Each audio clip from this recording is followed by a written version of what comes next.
Welcome to the Pause Awards show, where we invite past winners and future judges to talk about their journeys, inspirations, and lessons learned in their professional careers and beyond.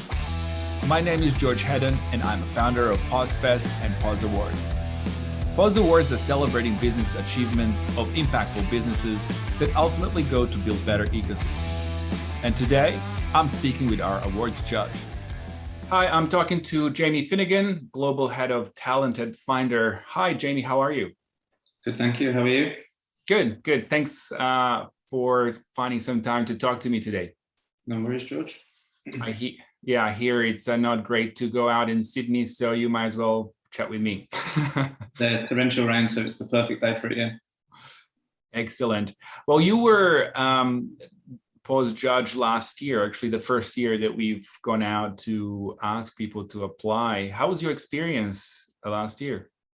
Yeah, look, I thought it was fantastic. I think the Pause Fest and Pause Awards something I followed for a while. I think the applicants last year were fantastic, some true innovation there. I think it was almost the perfect time to be judging as well. You know, so many new businesses being born or kind of creative innovations coming because of the whole pandemic situation. And the digital experience of the judging itself was also, spot on. I couldn't fault that at all either.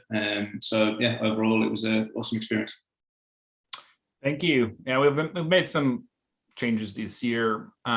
Hopefully for better. We'll see how it goes. But there's a lot more categories, a lot more other things people can apply. I'm very excited to see who enters this year. We thought this year's going to be way better than last year in terms of the business and everything, but it's sort of proving to be still a bit of tough for some industries and people. And knowing you've been working in a recruitment and talent, and now being the head of talent at Finder, I can't escape to not ask you, questions around that. And one of the questions that Aaron, I guess, has its own opinion is how do you build a company's culture? What is your take on it? So I've got my take on this. Others may have a slightly different view, but I kind of split it out into a company's culture and a company's values. I think often get mistaken for one of the same thing. I think they do obviously interplay quite heavily, but I think that if you could liken it to a human, the company's values would be the same as the human's values, and the company's culture shifts as the human's life shifts through different stages. If you imagine going from a toddler to a teenager to an adult to a parent to a grandparent, whatever it may be, the different contexts in which you live your life within are the same context in which, as a business grows and shifts, its culture evolves and changes over time as well. I think that the culture is usually formed from the early crew in a business to start with, and some of those values that the founders and the early settlers kind of find dear and like to find in other people. And I think over time that culture, hopefully, if you're doing it right, will evolve. I heard a lovely analogy about this previously, about kind of making a pot of soup and adding the right ingredients at the right time throughout that journey to create the best end product. If you add everything at the start, things will overcook, things will be undercooked. If you add all of the same thing, it's just going to be very bland and one kind of flavor. If you add kind of the right ingredients throughout that journey at the right time, you'll end up with a lovely end product. So I think that it's pivotal when you add the right bits and pieces at the right time when you are growing that company culture. The continuous work, like anything else. Yeah, it's a continuous evolution for sure. Yeah, but what sort of what kind of people, maybe especially for Finder, of course, what kind of people do you hire and why to then grow that culture? Does that play a big role when you hiring people? Yeah, for sure. Look, I think we have we previously called it, I think, industry-wise, people called it kind of culture fit, then culture add. We call it now kind of values-based. We like, the culture will shift and change over time. And like I said, hopefully we add people that will help that to evolve as well and to grow.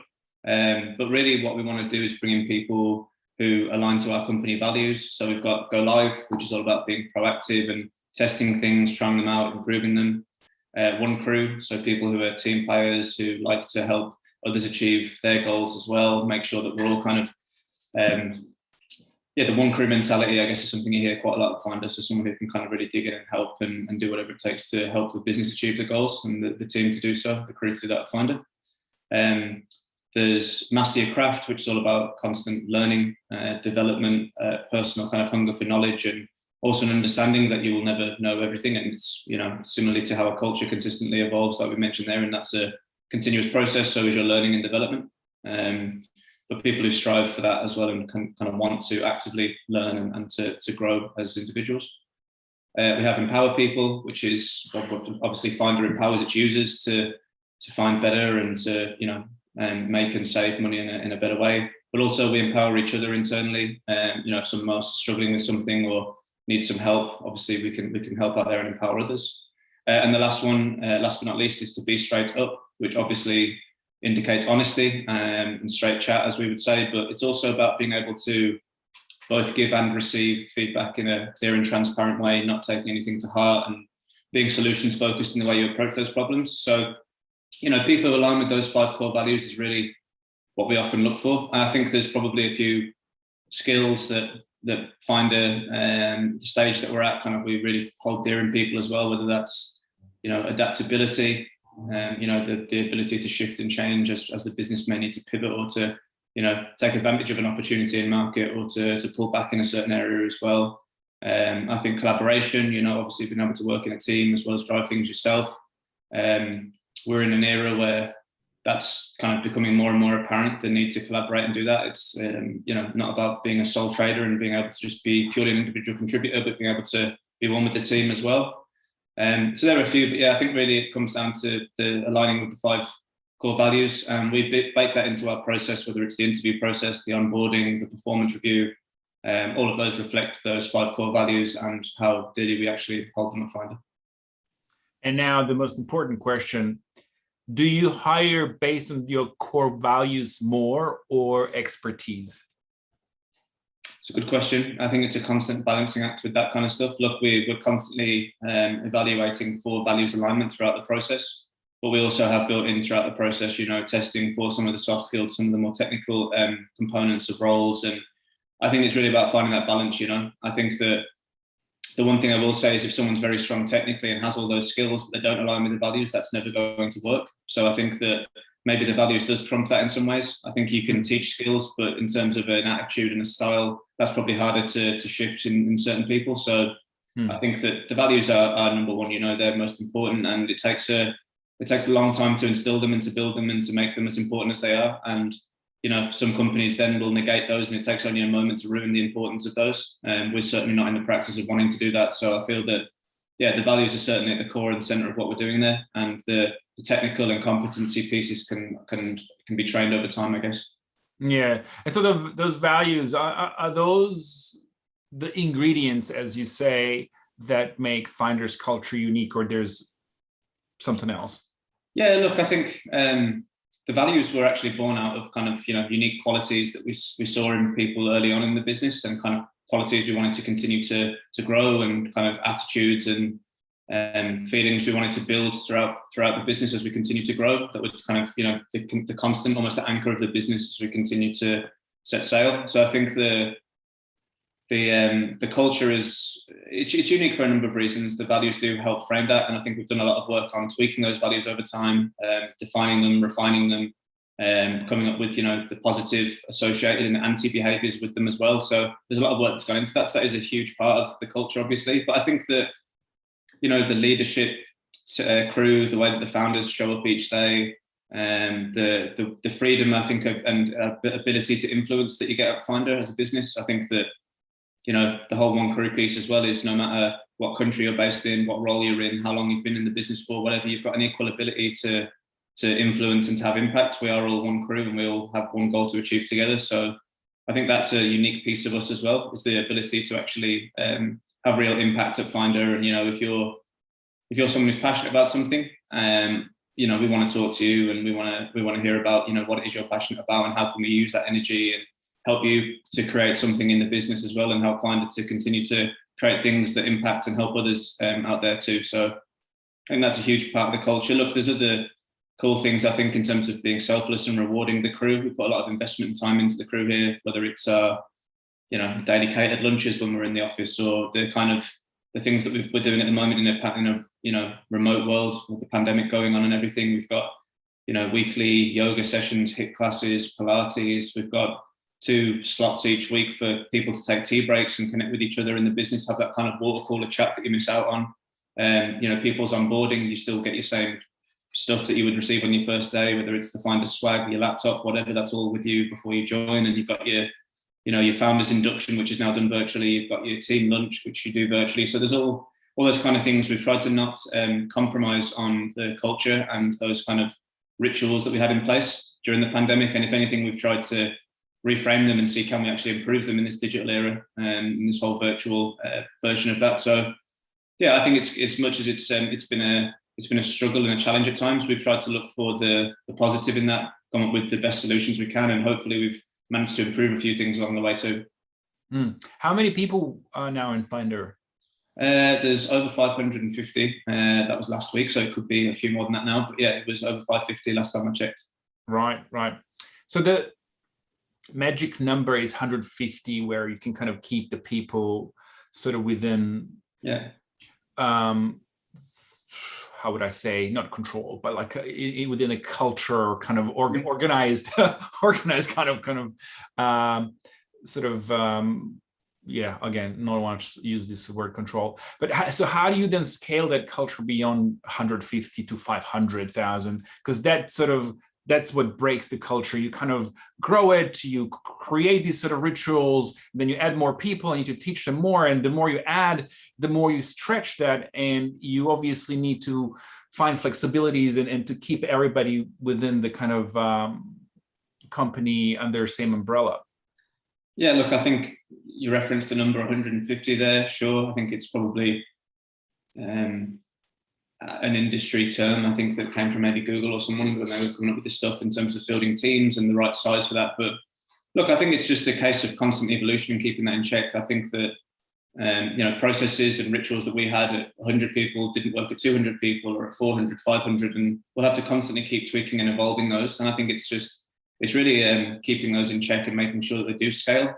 For example, the 90-day presentation we used to have, we did that at one time. Now we have that happening at a couple of different times because we've got people in 20 different countries in 7 different office locations. So you have to just change, and also not make the crew constantly change for you, but change for the crew. It's about the business actually sometimes moving and being, it not being convenient for the leadership team or whoever it is, not just the people who may be based in Poland or Manila or New Zealand or Bangladesh, wherever it may be in the world. So I think another piece of that is also leveraging the technology that we have. So we have all those things recorded, we have them streamed on Zoom, recorded, and people have kind of the watch parties together. So I think the Poland crew watch the engineering showcase sometimes together when it's not been an appropriate time zone for them, if it's being run out of Australia. So really it's about just trying to leverage the technology and keep those things in check. I think there's also a few things when you talk about scaling culture, instead of, not just the practices that are broken or anything, but I think scaling culture, for example, this whole Finder rocket ship thing we have, the office space was designed like a rocket ship, as is the office in Poland, as in the UK. We have the same astronaut in all those areas. We have the same, each meeting room is named after something. In Australia, we've got Interstellar. There's various different ones in, there's many in Sydney with various kind of space rocket ship themed names. And there's more in Poland, in the UK, and the US. So they have that kind of commonality. That you're in a Finder office, but it's got its own kind of unique twist to being the Finder Poland office, whatever it may be. Look, outside of the office space and those kind of things, I think this is where having a strong set of core values and the communication piece really comes into it a lot. Coming from the leadership team, but also from anywhere across the business, being able to continue to scale that culture, as you mentioned, is becoming more and more important, especially the more and more, you could say, disjointed businesses are getting in terms of not having that common place of gathering in terms of an office. I think it's just something that all companies are striving to change right now. But we have other things as well, like we've got a Medal of Service board, Medal of Honor board. Medals of Service is everyone who's been here for 3 years or 5 years gets a medal. There's a 10-year Finderversary celebration. We just had a 5 in the last year, actually, people who did 10 years at Finder, which is amazing to be a business with that kind of tenure. And it's testament to, I guess, the crew themselves and the founders and the way that we put our crew first. The Medals of Honor, again, is a group of people who've gone on above and beyond to achieve something at Finder in the previous 90 days. And, you know, their names go onto a plaque and they get an award for that. And, you know, they're constantly ingrained in the Finder board, but also in the DNA of the business and the business's achievements. So, look, there's probably many more I could go into, but I think that's probably a few ways we've managed to do it in terms of hopefully scaling that culture globally. Yeah. And by the way, Fred is a very entertaining and fun character too. So I imagine he would bring a lot to the table. He certainly is indeed, yeah. Shout out to Fred. He definitely keeps things interesting, and he's definitely a character. But I think, you know, another example of that kind of scaling globally, he actually went and lived in the US when we launched over there, you know. We've got Jeremy, who's actually over in the US at the moment, helping us launch our Denver office. We've had people who spent time in different locations. So when, you know, travel is allowed more and more, I'm sure that will continue to happen as well. But that whole, you know, we've had people transfer across offices from Sydney to the US and various other bits and pieces like that as well. But yeah, I'm sure Fred's itching to get back out there as well and visit a few of these different offices and different locations too. But yeah, you're right, he definitely keeps it interesting. There's something that probably has come from Fred, but maybe not, and I cannot not ask you about it. It's been out in the media, so it's well known to some people. So you have given your employees an option to get paid in Bitcoin or any other sort of currency that they like. How's that been sort of adopted, and has that sort of maybe changed the people's just connection to the company, and just having this option to, you know, have part of your salary in a cryptos? I haven't heard many companies doing it. No, look, I think it's pretty unique. Obviously, Fred is a well-known person in that kind of crypto and Bitcoin space. He's, you know, made the decision along with others in the business to offer that up to crew. It's not something that's forced upon anyone at all. So it's just giving the crew more options if they're interested in doing so. So yeah, I think it's never a bad thing to have the option there. Yeah, fantastic. You guys also have awards. I wanted to sort of not forget to mention that. I remember seeing it out there every year in a spaceship. Mm-hmm. So congrats on that. So you're doing quite a lot of things to keep the culture engaged, happy, and alive. And I want to sort of circle back on, you said that to a couple of categories that interest you, or your favorite out of what we've got is Hammer and Unexpected Twist Award. Can you tell me why those particular two? Yeah, I think I'll do them in reverse. I think the Unexpected Twist, especially during a time like this, there's probably so many of them. You know, that whole pivot piece and being able to make a pivot successful in the market conditions, I think is, you know, probably more impressive now than ever. So for me, that really stood out. And I think it's something that, again, like I mentioned, we kind of look for in people to join the crew at Finder, and something that I think is amazing that humans have the ability to do that in terms of, you know, be able to change with the time so quickly, be adaptable, but make things successful in that headspace as well. So that one really stood out to me. And obviously the Nail It one, the Hammerhead, I think it was called. Hammer, yeah. Yeah, that was the one. I think just being able to actually nail some of those things and actually, again, create that level of success in this kind of period was pretty impressive. You know, some of those applicants were outstanding in that space as well. So yeah, kudos to everyone who, I guess, applied for that one. And yeah, super excited to see who can take the top spot in those ones this year too. It's incredible how some businesses manage to, you know, make the turn in such a short time and just go for it and absolutely nail it in the market. I mean, not everybody could, but there's some that really did exceptionally well, and yeah, big kudos to them. And I guess finally, this is really great conversation with you. Finally, you said that you're most inspired by people. No wonder you're global head of talent.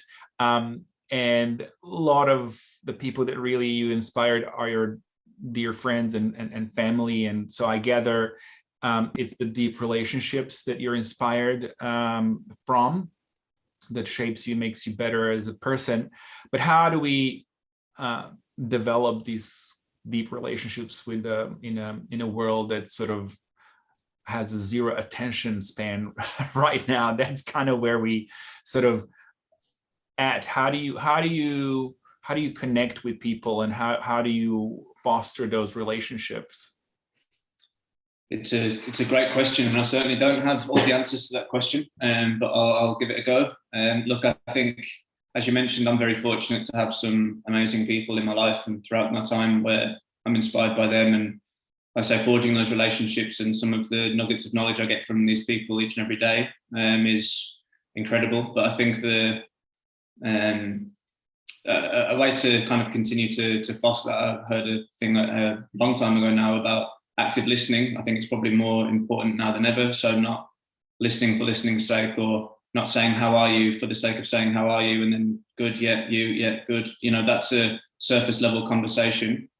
If someone says I'm okay, but they're not, ask, are you sure? Don't pry too deeply, but within reason, you can obviously show that person it's okay not to be okay and to support them. I think now in this pandemic at the moment, it's more important now than ever to be honest and to be your true self. I think that hopefully that's a positive thing that's come from this pandemic, is that more people feel okay with doing that as well, being them true selves, saying exactly how they feel, having that kind of psychological safety around them. So I think that's hopefully a positive thing. I think that will continue, whatever happens next. I think that hopefully that's one thing that will still remain. I read a book a while ago actually called Malcolm Gladwell. I don't know if you've read any of his stuff, but Talking to Strangers, and there was some interesting stuff in there about the trust default theory and different ways that humans interact with each other. And that for me personally is like something that fascinates me, reading various different books, and Malcolm Gladwell or Ben Horowitz or even Ed Catmull in the creativity, different ways of kind of people interacting and listening to each other. I think that that's something I've always personally been interested in. But there's a difference between listening to that stuff, understanding the theories, and then putting that into practice. And I think that I'm very fortunate to be in a role where I speak to people every day. I spend a lot of my time right here on Zoom these days, and it used to be in person, and hopefully one day I'll be a mixture of the two again. But yeah, I'm in a very fortunate position where I get to, see those things play out in real life and try them, and hopefully the more and more that this continues, this way of working and this way of being, hopefully the more humans can connect with each other on that kind of level and build deeper relationships, and not just stick to the surface level conversations and have the easy chat, but actually, have some real conversations and hopefully be there to support each other a bit more as well. Opening up to each other. Yeah. There's definitely, very much can relate to you. You do meet a lot of people, of course, a lot more. That's your job, but I do love meeting people. There's a lot you can learn from a person, especially if you don't know them, and engage. And in these particular times, yes, it's as you said, it's very good to engage if you can with someone, not on a surface level, but a little bit deeper. Thank you so much for your time. Thank you for being second year judge at Pause Awards, and I look forward working with you.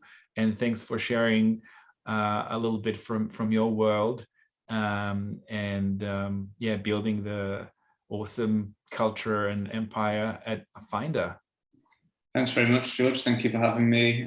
Appreciate your time, and yeah, super excited to be George for a judge, for the second year now with Pause. And yeah, thanks very much again.